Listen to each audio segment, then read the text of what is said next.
Bonsoir à tous, merci de nous retrouver sur TV Sud pour votre journal. Dans les titres de cette édition, un élu UMP du Gard critique la publicité d'une enseigne de la grande distribution pour le Ramadan sur Facebook. Le sénateur maire de Nîmes appelle à la retenue.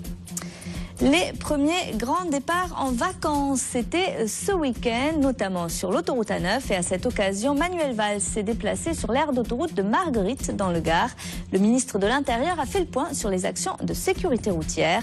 Et puis le bon bilan du festival Montpellier Danse, près de 40 000 spectateurs ont assisté aux représentations de cette édition 2013.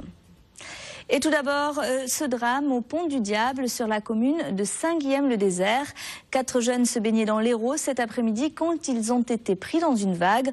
L'un d'entre eux n'est pas réapparu. Des recherches sont en cours avec notamment l'appui d'un hélicoptère. Laurent Burgoa suscite donc la polémique sur Facebook. L'adjoint UMP au maire de Nîmes a critiqué une publicité pour des produits festifs en vue du Ramadan qui commence demain. Macroute, date et viande halal, visiblement pas du goût de l'élu UMP qui commentait, je cite, « Notre République est-elle toujours laïque ? Tout fout le camp ». Un post qui a déclenché la colère du Conseil français du culte musulman, mais pas seulement. Aujourd'hui, c'est Jean-Paul Fournier qui réagit.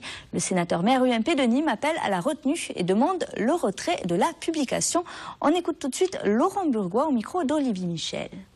J'ai souhaité lancer un débat public sur un sujet de société, rappeler notamment surtout que la France est un pays d'origine judéo-chrétienne et que la République est laïque. Je crois que c'est fondamental, parce que je ne comprends pas qu'une enseigne, et j'aurais été à la même attitude si c'était pour les Pâques juives, une enseigne puisse utiliser une fête religieuse à des fins commerciales. Par contre, je le dis franchement, je ne comprends pas et je ne partage pas le point de vue de certaines personnes qui ont pu l'écrire sur mon Facebook ou sur d'autres médias qui tiennent des propos racistes. La publication qui a été retirée aujourd'hui par Laurent Burgoa. Au sud de l'agglomération de Montpellier, les travaux du dédoublement de l'A9 avancent vite, voire trop vite. Ce matin à Latte, les premiers coups de tractopelle ont été donnés au Mas d'Aragon à la surprise de son occupant. Même s'il a été exproprié, une procédure judiciaire sur son expulsion est encore en cours. Les explications, Mouadel Yakabi. Il est 8h30 environ lorsque les engins des autoroutes du sud de la France entrent sur le terrain du Mas d'Aragon avec pour mission de déblayer le terrain avant le début des fouilles archéologiques. L'ancien propriétaire, qui occupe toujours les lieux, est effaré. Il appelle son avocat et un huissier est mandaté. La situation n'est pas loin de dégénérer. Il assure n'avoir pas été prévenu. Je trouve que ce sont des méthodes de voyous, que c'est une procédure malhonnête, sournoise, et que ASF se conduit comme des gangsters. ASF n'a jamais voulu m'accorder le moindre délai. Si j'estime qu'effectivement il y a, je dois partir, d'accord, mais mes voisins là ont obtenu jusqu'au 31 décembre 2014. Moi, je n'ai jamais eu ni un jour ni 8 jours de délai. Pourtant, une décision judiciaire est attendue pour le 26 juillet et c'est là que l'affaire se complique. Pour l'occupant et son avocat, le jugement concerne un rallongement de délai et une révision du prix. Selon eux, Autoroute Sud de la France n'avait pas le droit de commencer les travaux avant le verdict. Mais pour le directeur de projet, la version n'est évidemment pas la même. Je peux vous assurer que si on est intervenu, c'est après avoir vérifié qu'on était dans notre plein droit. Et puis je le répète, la décision du 26 juillet qui a été évoquée ne concerne que la demande d'expulsion qui a été faite par les autoroutes du sud de la France. Toujours est-il que les engins ont quitté les lieux vers midi en attendant le début des fouilles archéologiques. Le centre d'entraînement du MHSC occupé par plus de 150 caravanes. Les gens du voyage se sont installés ce week-end sur le site de Gramont à Montpellier en l'absence d'une aire de grand passage qui pourrait les accueillir. Mais du côté du club de foot, on ne l'entend pas ainsi. Les joueurs sont actuellement en stage de préparation à Mende, mais les entraînements doivent reprendre le 14 juillet. Le MHSC qui porte plainte et réclame l'expulsion des gens du voyage. Écoutez. Nous sommes les uns et les autres les otages d'une situation. Les gens du voyage sont les otages d'une absence d'aire de passage. Nous qui sommes des propriétaires privés, nous sommes les otages de cette situation parce que, comme ils bloquaient l'autoroute, on les a laissés pénétrer. J'ai averti leurs représentants que sur le plan judiciaire, je ne veux pas laisser créer un précédent et que je vais donc demander au juge des référés d'ordonner leur expulsion parce qu'il est incontestable qu'on est dans le cadre de la violation d'une propriété privée en droit. Il est hors de question que le site ne soit pas totalement libéré avant le 15 juillet. Le 15 juillet, l'entraînement reprend. On ne va pas avoir 160 ou 170 caravanes, je ne sais combien de camions et de voitures, avec en plus les pros venant reprendre l'entraînement. Ce n'est pas envisageable.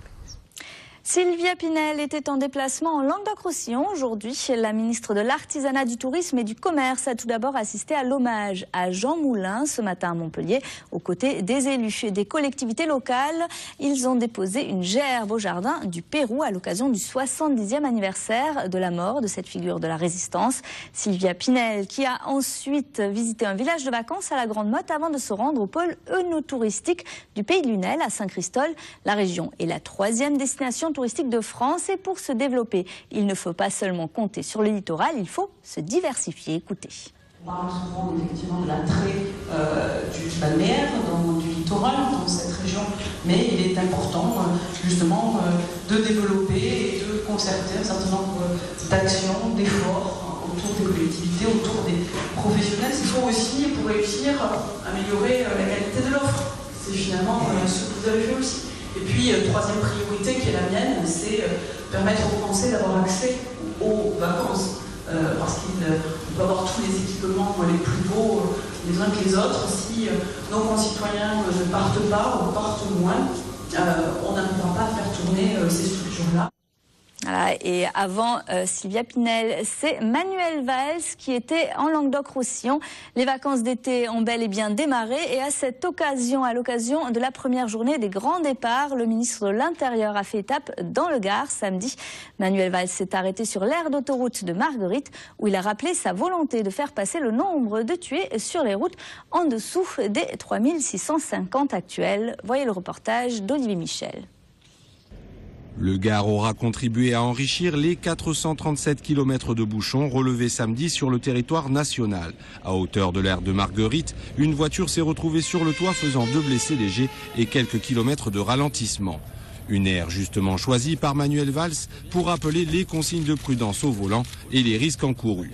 Il y a tous les jours entre 9 et 10 morts sur la route et qu'il y a aujourd'hui 3650 morts sur la route, si je prends les chiffres de l'année 2012.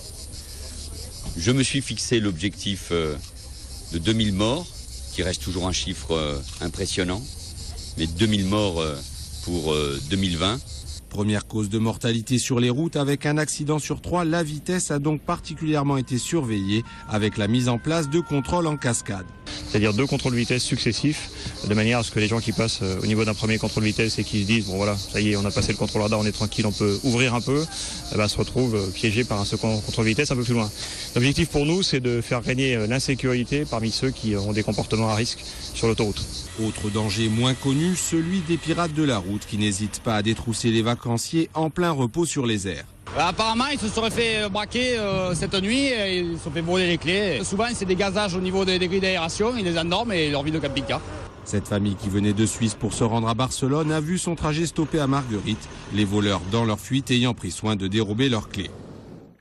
Et les premiers touristes qui arrivent au compte-gouttes, notamment sur le littoral héroltais, notamment. Il faut dire qu'ils sont très attendus par les professionnels du secteur. En effet, l'avant-saison a été très difficile, notamment à cause de la météo. Voyez le reportage à la plage d'Adrien Linière et Coralie Pierre. Mais où sont donc passés les touristes ? Ils sont peu à avoir déposé leurs bagages sur les plages de Carnon et Palavas. En cause, la crise. D'après un sondage Ipsos, seulement 62% des Français affirment vouloir partir cet été. Mais aussi les conditions climatiques difficiles du printemps dernier. Selon l'Union des métiers et des industries de l'hôtellerie, les restaurants et campings enregistrent une baisse de la fréquentation d'au moins 30% par rapport à l'an dernier. Aujourd'hui, on commence à en reprendre un peu, mais bon, c'est très difficile quand même parce qu'on n'a pas beaucoup de touristes qui arrivent. Mais je pense que s'il y a le soleil, s'il y a du monde, on travaillera. Mais tout ce qu'on a perdu avant, je pense qu'on ne le rattrapera pas. Ça serait une mauvaise saison pour nous. Les quelques touristes déjà présents, eux, se sentent bien seuls. C'était assez calme quand même. Hein. Si les gens de Montpellier viennent pas, c'était assez creux quand même, j'ai trouvé. Il n'y a pas beaucoup d'étrangers comme nous. On a été surpris par le peu de personnes qu'il y avait jusqu'à samedi. Pourtant, malgré les difficultés rencontrées lors de l'avant-saison, la période estivale ne s'annonce pas si mauvaise que cela. Les avant-saisons, c'est toujours un peu calme, il y a toujours des mauvais temps. De toute façon, ça fait quelques étés que ça dure. Et bon, après, nous, on est confiants pour 14 juillet et 15 août. On sait que là, la grosse affluence, elle sera là de toute façon. Une grosse affluence qui devrait donc arriver d'ici à une semaine. En attendant, les premiers vacanciers pourront profiter de la plage en toute tranquillité. Damien Larry brigue la mairie de Nîmes. Après avoir laissé planer le doute pendant plusieurs mois, le président socialiste du Conseil général du Gard l'a annoncé vendredi. L'ancien maire de Pompignan s'est posé en homme fédérateur des forces de gauche. Même si son programme reste encore à définir, le candidat se dit serein. Quant à la députée socialiste Françoise Dumas, elle jouera, il l'assure, un rôle essentiel à ses côtés. Écoutez. Avec Madame Dumas, tout va bien, je vous l'assure. On a une profonde amitié l'un pour l'autre. Et puis, il faut le faire en duo, voilà. Donc nous allons continuer et poursuivre un certain nombre de choses avec elle, avec d'autres et avec tous celles et ceux qui se reconnaîtront dans la volonté de changer Nîmes. Ils ont déjà vu comment cette ville a été abîmée. Donc ils savent ce qu'il ne faut pas faire et ce qu'il faudrait faire pour donner un nouveau souffle, un nouvel élan. Ils le savent ça. Donc il suffit de le mettre en commun, de mettre les talents, de mettre les idées, de mettre un certain nombre de choses en commun, des compétences. Et le projet sortira très vite. Le bon bilan du festival Montpellier Danse, la 33e édition s'est terminée ce week-end. En tout, ce sont 209 manifestations, dont 155 gratuites, qui se sont déroulées à Montpellier, comme dans le reste de l'agglomération. Parmi les 25 artistes venus de 12 pays différents, des têtes d'affiche telles qu'Emmanuel Gatt, Blancali ou encore David Vampard. Ils ont attiré de nombreux spectateurs. Ce sont 38 000 personnes qui se sont déplacées pour ces spectacles en 15 jours. Écoutez. Je l'avais dit, écrit dans les papiers qui ont été diffusés avant le festival, en disant vous avez aimé les 32 précédentes, vous allez adorer la 33e.